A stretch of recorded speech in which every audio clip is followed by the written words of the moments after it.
புதுவை குரல் செய்திகள்.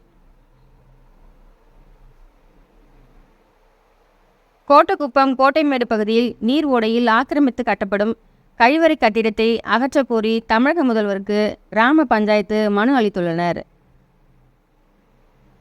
விழுப்புரம் மாவட்டம் கோட்டக்குப்பம் கோட்டைமேடு பகுதியில் நீர் ஓடையில் ஆக்கிரமித்து கட்டப்படும் கழிவறை கட்டிடத்தை அகற்றக் கோரி தமிழக முதல்வருக்கு கிராம பஞ்சாயத்தார்கள் மனு அளித்துள்ளனர். கோட்டைமேடு ஒத்தவாடை வீதியில் நீர்நிலை வாய்க்கால் செல்கிறது. அதில் சபரி என்பவர் ஆக்கிரமிப்பு செய்து கழிவறை கட்டி வருகிறார். இதனால் அந்த வாய்க்காலில் கழிவுநீர் மற்றும் மழைநீர் செல்வது தடுக்கப்பட்டு பெரும் பாதிப்பு ஏற்பட்டுள்ளது. இதனால் பொதுமக்களுக்கு சுகாதார சீர்கேடு ஏற்படுவது மட்டுமல்லாமல் நோய்களை பரப்பும் கொசு உற்பத்தியாகி குழந்தைகள் முதல் பெரியவர்கள் வரை பாதிக்கப்படும் அபாயம் ஏற்படும் அவலம் உள்ளது. பொது இடத்தை ஆக்கிரமிப்பு செய்து சபரி என்பவர் கட்டி வரும் கழிவறை கட்டிடத்தை நகராட்சி ஆணையர் உடனே அகற்றி நடவடிக்கை எடுத்து பொதுமக்களை பாதுகாக்க வேண்டும் என்று கிராம பஞ்சாயத்தார்கள் கோரிக்கை மனு அளித்துள்ளனர்.